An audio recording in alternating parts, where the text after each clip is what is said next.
Thank you very much for keeping your dials here on Joy 99.7 FM and for watching Joy News Channel on Multi TV.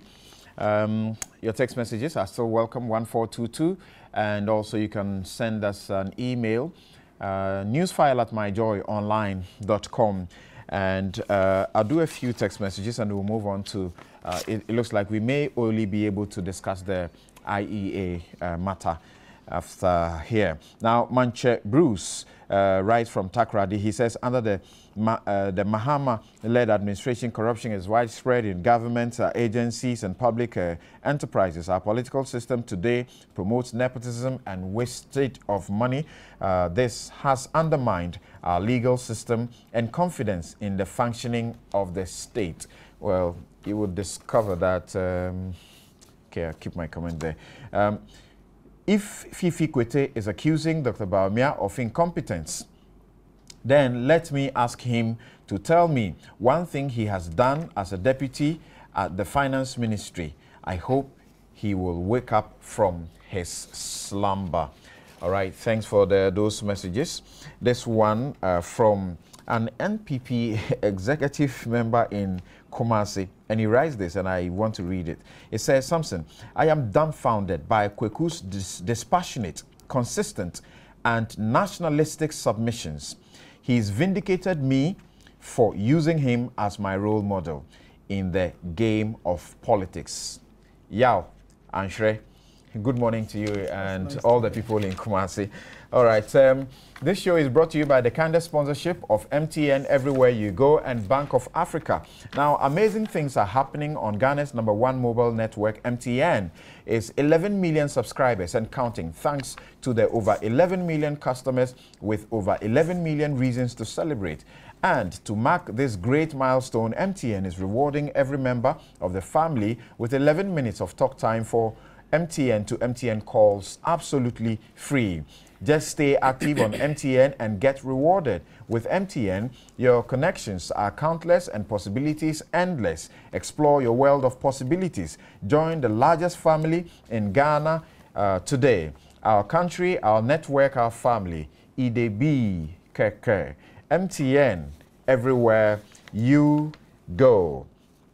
David in Kumasi.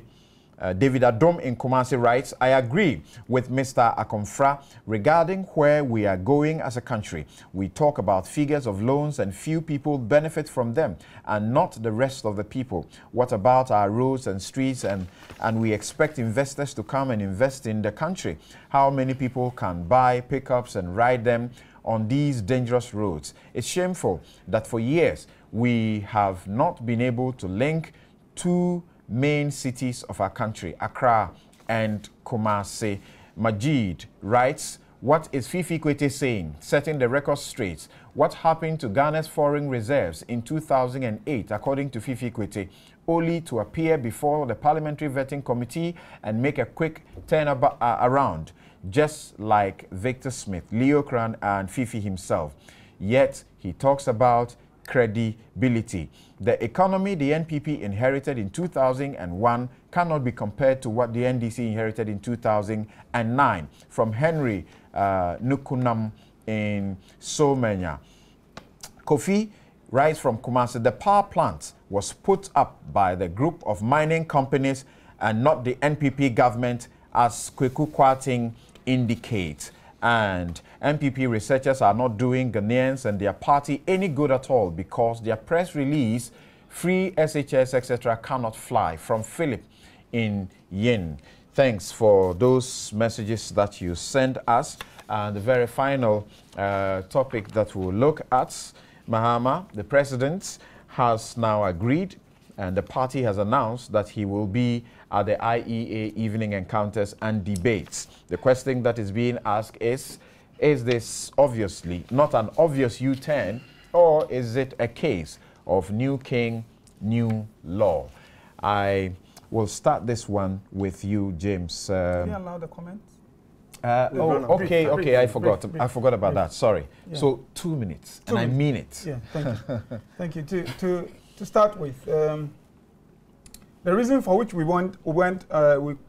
took the 750 million Eurobond were stated when we went on the roadshow. Before you embark on an exercise like this to get us to invest, you go out there and you state what you want to use the money for. We were in government. The case we took out there was that we wanted to build infrastructure for accelerated economic growth. And we considered that energy was critical. That is why most of the investments went into energy. Mr. Fifi Kwete says, when Kwame Nkrumah took money from the World Bank, he put up Akosombo Dam. When we took money from the roadshow, from the Eurobond, we have indicated, and they have confirmed it in several documents, that we put some in the Bui Dam. When you put that to him, he says, oh, the Bui Dam had special funding. Fifi never ceases to surprise me. The Bui project, we borrowed $600 million for it. As I'm sure he knows, there's always a counterpart funding from you, the beneficiary government. In the case of Bui, it was almost $100 million. It was that commitment that we use part of the money we have taken for improving business infrastructure for. So for him to say that had special funding, so the money could not have gone into that, so perhaps what he's saying is that all the statements we have put here were telling lies. It's unfortunate. And I think we should stop this argument about what the money was used for. The evidence is overwhelming. We did use the money well. The last point. You see, when Kweku was reading the memo to cabinet, he did indicate that some of the expenditures went into other minor. Actually, according to the government, we spent only $595 of the $750 million. Only $595. So there's an outstanding $155 million that was spent by this administration after 2009. And maybe what they should be doing is to be explaining to us how they have used the $155 million. Thank you very much. Abdul Malik. Yeah.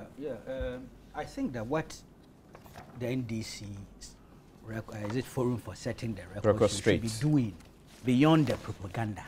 Because this phenomenal performance. No, I'm talking of the Eurobond thing. Beyond the propaganda that we have been subjected to in the last 2-3 years, is to perhaps go further. You see, the minister's memo, you realize that he talks of energy and gives you the figure. It's just blank. It's obscure. They should go below, because if you look at the parliament, the parliamentary resolution, when the case went to parliament, it was said that the investment for VRE, $220 million. Investment for ECG, $65 million. That kind of is stated in the Hansard. Now, what we need to do in order to strip this whole thing of propaganda is to give us some audited accounts of what indeed happened. VRE, how much did they receive and for what purpose? Because it's still infrastructure. You could have been rehabilitating it, you could have been reinforcing it in order for it to have a certain level of capacity. Okay? It's just like the Bui thing. Then the railway thing, you realize that they didn't spend much. The planned allocation fell drastically. But if I recall, you remember this, the Golden Jubilee Line shuttle, which was launched, if you recall. You recall this event. Yeah. Indeed, when President Mills came, they completed the thing, and he acknowledged the fact that there had been an earlier construction by the Kufuor administration, that 13 million. Let's find out, is that where he went or he didn't go there? I think it's fair, that way we'll be doing justice to the issue. But I think that the inability to do that is because it provides room for propaganda. Well, nobody would want to do this exercise I've asked for on the side of government because it will destroy their propaganda. Thank you. That's where you end.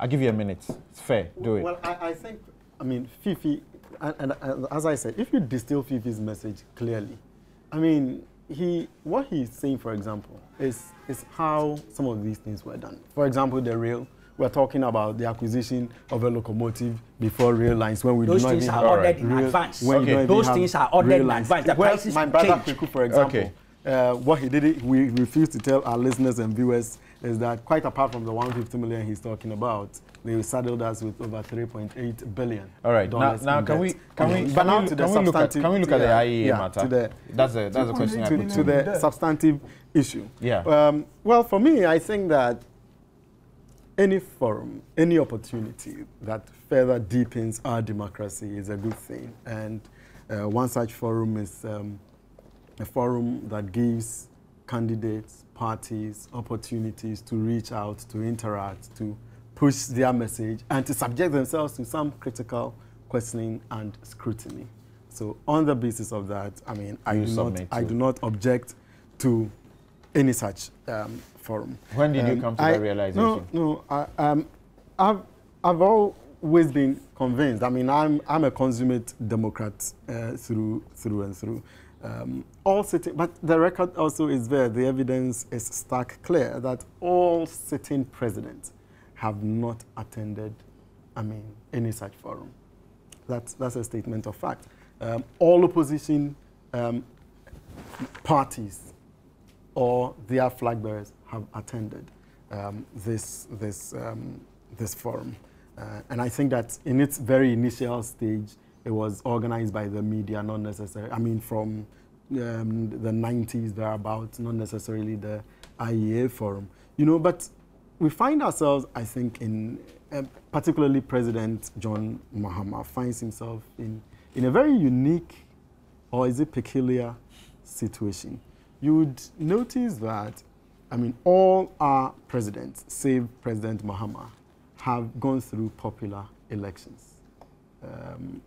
You notice that, which makes them incumbent or sitting president. President Mahama's situation is stark different. It's different. I mean, he's a president as a result of the operation of law. What it means is that he's not had that rare opportunity of subjecting himself to any such forum, unlike those other sitting presidents who in one breath may have been in opposition, may have subjected themselves, and then they invoke this convention of all sitting presidents having attended, and therefore we are not attending. But I mean, to cut a long story short, I think the dynamics are not the same. We had the IEA forum itself, and the invitations is extended to the person of a candidate. It is extended to the candidate, not the party, you know. And so why was the NDC as a party all about reacting to it when their first invitation was given? You can say that.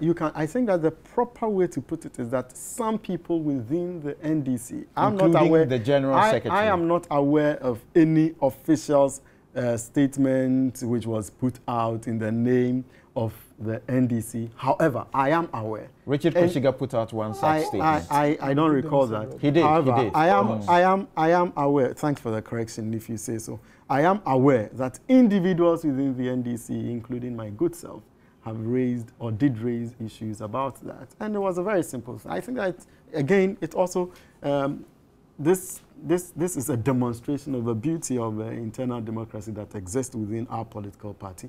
I mean, that people had concerns, and genuinely so. The IEA, its publication on its website, denying it, and the back end publications showing that indeed these were matters that, I mean, I think that, I mean, it's trite knowledge, so I'm not going to but you would remember also that beyond simply giving the reason that because the late president was a sitting president and by precedent no sitting president had attended, there were other reasons that were assigned, like? Including, and again, you said that, and I think I need to qualify that, okay. Individuals, communicators within the party and government had given reasons, including attacking the credibility of the IEA, the committee that had been set up to supervise this particular process. There were those, including Kashiga's statement, that went to say that the president didn't need a platform. I have not exactly divorced myself even from that position. All right. I mean, I'm one of those guys who championed that position, and I'm not shy at all about it. That there were concerns, there were genuine concerns. I never made that in the name of a party. I never made those comments in the name of government. Those were my individual views, like any of my colleagues and friends who equally, I mean, held that position. But at this point, the dynamics are not the same. I mean, we have a president who we are very confident about, and we know that from 2013, he will be bringing into fruition his vision for this country as the president of the Republic of Ghana. But I'm saying that we have a president who has not gone through the process the way our political history has demonstrated over time. And there's absolutely nothing wrong. This is not like the NDC making a U-turn or capitulating. No, far from that. I mean, President Mahama perhaps wants to further. And again, even if that was it, there's nothing wrong. There's a new president who has a new style, perhaps, and who wants to break a certain convention. I have no difficulty at all with that. Okay, Kwaku. Oh. What is all this? There's nothing, Kwaku. There's nothing about it. I have listened to General Mosquito on this matter, and I'm hearing my brother James also. The U-turn, and it is a U-turn, is it? It's good for the president, however belated, even though he could equally be responsible for what had happened earlier, because you can't take him out from the presidency. He was the vice president then. But it's good for him, if there's any benefit. But it is... Sorry, he was the vice president, he was not the president, and the invitation was to the president. Please, the party actually took a stand. He's part of the party. The president then sitting agreed with the party, because he was the leader of the party. It's a collective responsibility. The indictment is collective. But I'm saying that it is good for the president, because it now creates the impression that, look, he wants to lead his party, he wants to lead the government, he wants to bring some freshness into the situation. It's just like this, you know, oh, I want to relocate to Flagstaff and all. Just doing something. But the rationalization is what is pathetic. I wouldn't say inept. It's so pathetic. It's not. And it's irritating, and sometimes it's like an insult to our intelligence. If you give me just 30 seconds, Kwaku, if you don't mind. Sure, why not? No, but we all said it wasn't a good thing to do. But so that's why I've said it's good for the president. Is that not what I've said? I began by that. Kwaku, if you give me just 30 seconds. I began by that. If you give me I would allow something, thank you. You know, I mean, I think that, again, there's an issue that ought to be reconciled. You clearly heard President Mahama in his policy statement address how he intends to have regular interactions with leaders of political parties. Is it not going to be difficult if, for example, he distances himself from a platform like this that offers him the opportunity to start that process? Right. It hasn't taken away the dishonesty and the rationalization. It's even irritating us more. Now, President Mahama is caretaker president. Not too long ago, I heard MDC people very angry with this description by some NPP spokespersons. Now we are being told that, oh, he didn't contest an election.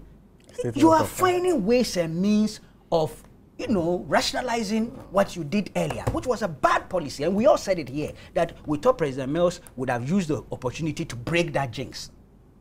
Because when Kufuor did it, we're not happy. When Vice President Mills did it, we're not happy. Rawlings did not have that opportunity. It didn't exist then. So I say Nkutia is wrong to have spoken of Rawlings and Edu Buahini. At that time, that format didn't exist. It began with Vice President Mills, who refused to attend that forum. And we were all thinking that he would be the same person, would have been good. We said it here, to break it. He went along with it. And of course, President Mahama, as vice president, went along with it. Let's just be fair with all these things. You've come back. Look, a silence might have been better than DC reaction, their attempts to rationalize. Because what they are doing now is cowardly and dishonest. It is. It's not.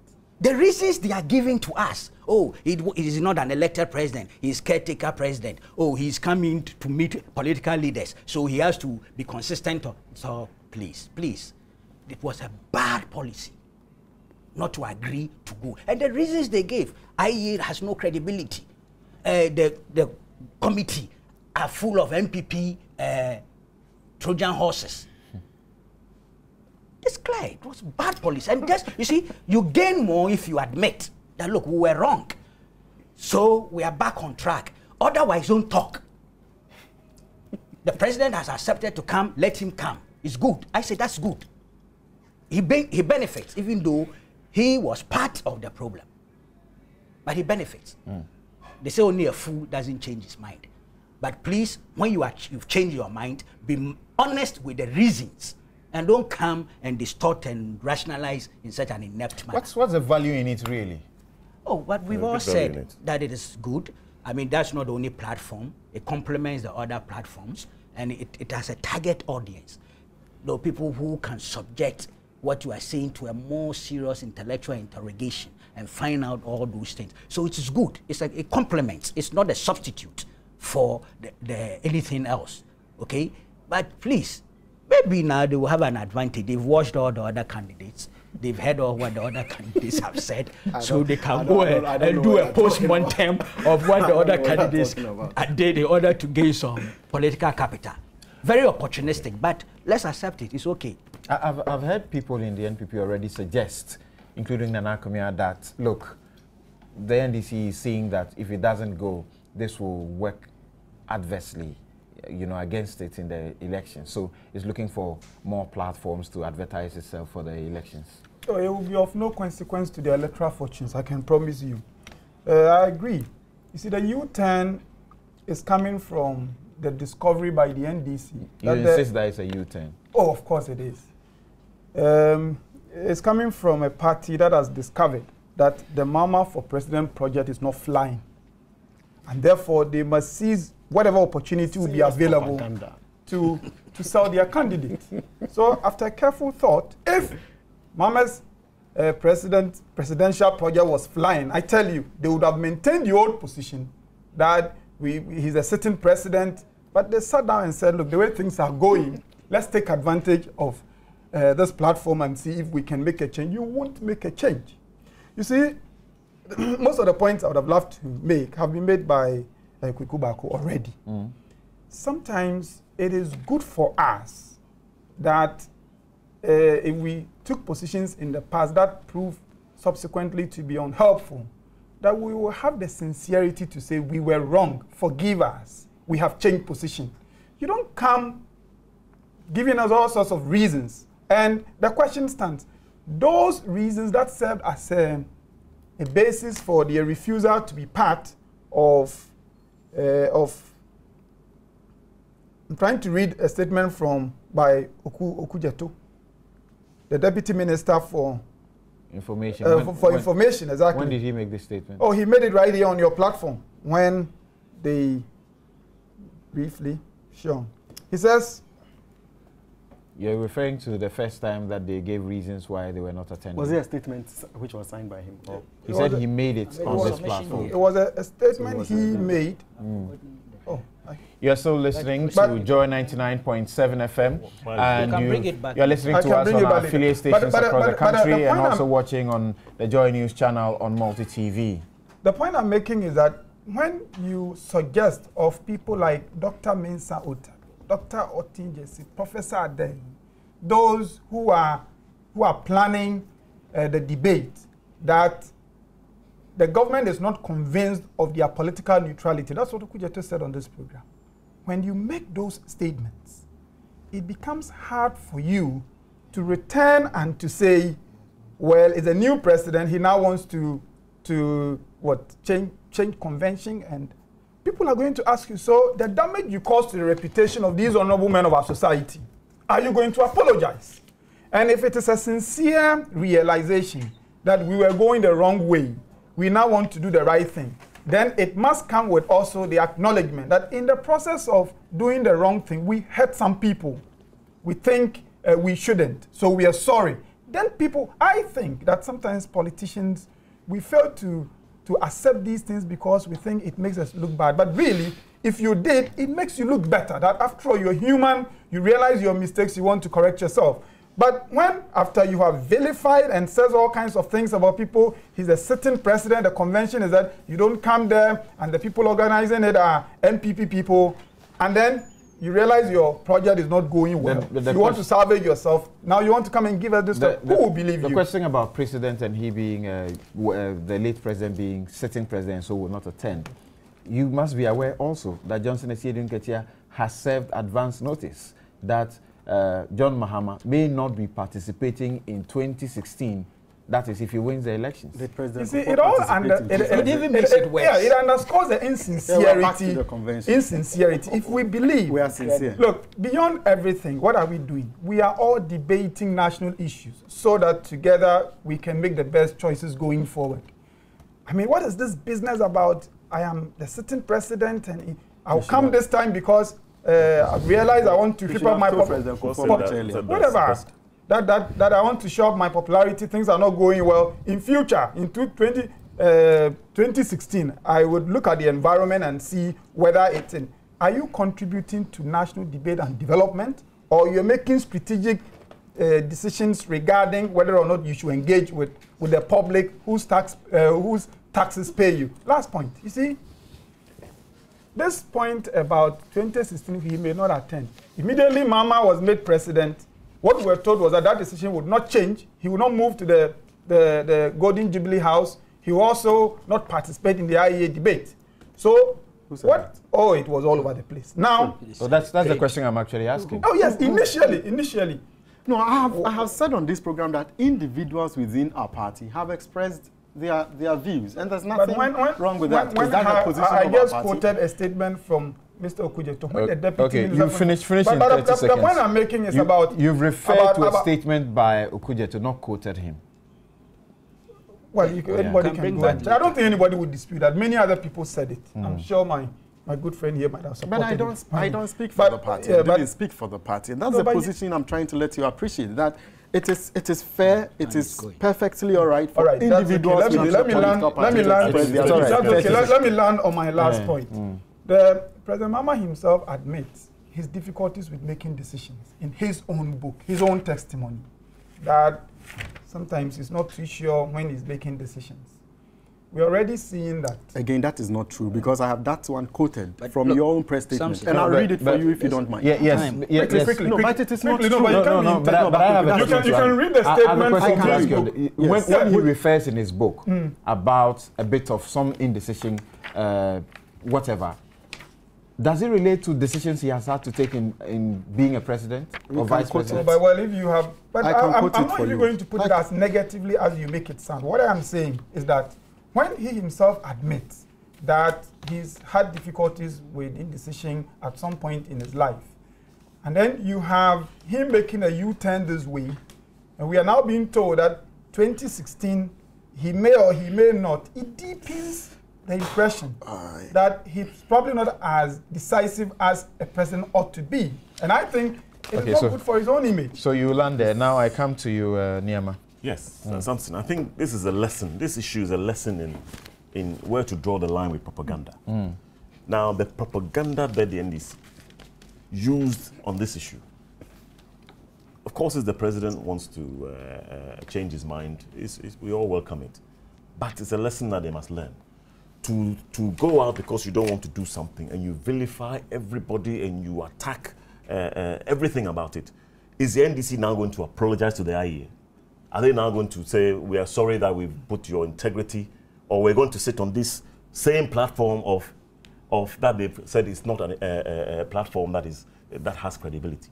You know, it's a lesson that they should learn. Sometimes you may not want to do something. You should be honest, as my brother Okubaku has said. You should be honest to say, this is the reason we don't want to do it or whatever. But to then go beyond it and release your attack dogs to vilify the whole platform.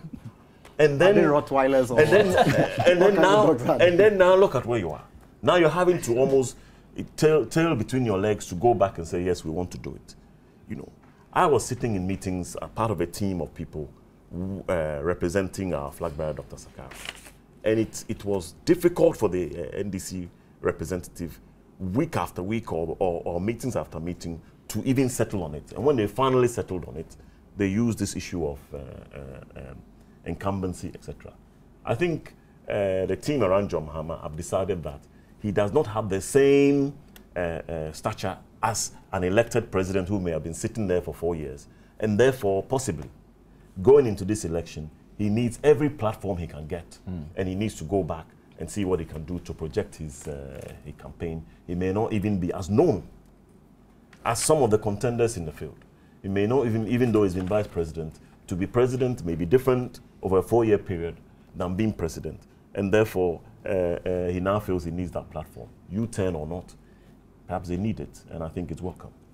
I've got a few text messages here. Bediako at Fawode in Kumasi writes, has the NDC backstepped or is prepared to lick back their spitting, or the IEA platform has suddenly become so huge to fit their status, or maybe, just maybe, that platform gave Nana Akufo-Addo the opportunity to sell his free SHS policy, so JDM, that's John Mahama, must use same to buy it. The objectivists are seriously watching. The propaganda policy statement platform couldn't yield the needed result for the babies with sharp teeth. So they have to lick their spitting on the floor. Samudin in Asawase writes, okay, I think that it says, like ethics and religion, I believe principles, these are the same things that I read earlier. You're saying that the quick U-turn portrays John Mahama as fickle, random, and indecisive president. Atta Imoro, Wellency writes, what double standard? Did we not hear the NDC secretary say that their position regarding the IEA debate has not changed, even with John Mahama as president? Why the U-turn? This one says, it is good to hear President Mahama will attend the IEA debate. He will do more and better than what Nana Addo did. I ask all Ghanaians to listen to him on the day that he will appear. He will make a difference. Okay. I want to say thank you very much for how far we have come with the discussion. I was hoping that we have just some 5 minutes at our hands. If we could just do a quick bite of the handling of the Ivory Coast matter. Meanwhile, I need to remind you that all roads lead to the Trade Fair Center. The schools reunion is going on, and from here we are marching to that point. What's the point you wanted to make? Yeah, thank you. It's on the IEA one. Just a minute to tie the issue. I'll give you that minute too, because simple. I realize you wanted Has to. the IEA approached President Mahama? Yes. Has a decision been taken? Yes. There's also a point where Kweku makes reference to the president's book, My First Coup d'etat. With the greatest of respect, I think that it must be a varying appreciation of a Queen's language, because there's nothing about that shows that the president has doubt when he's making the decision. Indeed, a careful appreciation, I mean, of that paragraph shows that he's a deep thinker, he's reflective, he weighs his options and the potential risk associated with any decision before he makes it. And indeed, that's what reasonable people do. I mean, it tells you that President Mahama is not capricious, he's not arbitrary, he's not whimsical in his decision making. And I have difficulty with the suggestion from my good friend and brother here, Kweku, who's trying to suggest that the president has difficulty in making decisions. Far from that. That's not true. Are you saying that the statement that they have culled, they say they have culled from the book, is incorrect? Because in that statement, and they quote that he says, I have told you my understanding all of that the decisions I have made in my life were regularly plagued with doubt.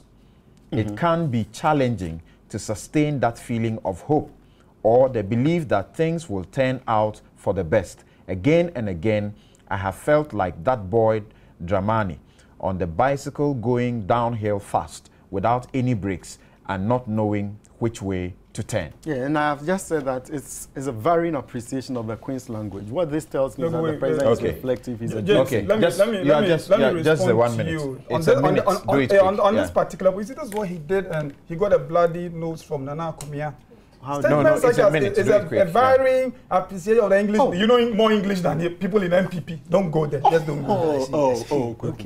Don't go there. I'm saying don't go there. This is what I object to this. But my 1 minute was even going to be on the Côte d'Ivoire. Personally, time is running out. Personally, I think since we have not discussed that, don't go there. All right, I'm sorry, but this is where we will end it. My guests have been Abdul Malik Kweku Baku Jr., editor-in-chief, the New Crusading. He's the managing editor, New Crusading Guide newspaper. James Ejenim Boateng is Deputy Information Minister. Kweku Kwating is the NPP's aspiring MP for the Obuasi constituency. And Niyama Akomfra is the Communications Director of the CPP. And because I remember that anytime I mentioned your name, you wanted to add the constituency. I'm chairman of that. The Dekotopong. All right. Thank you very much.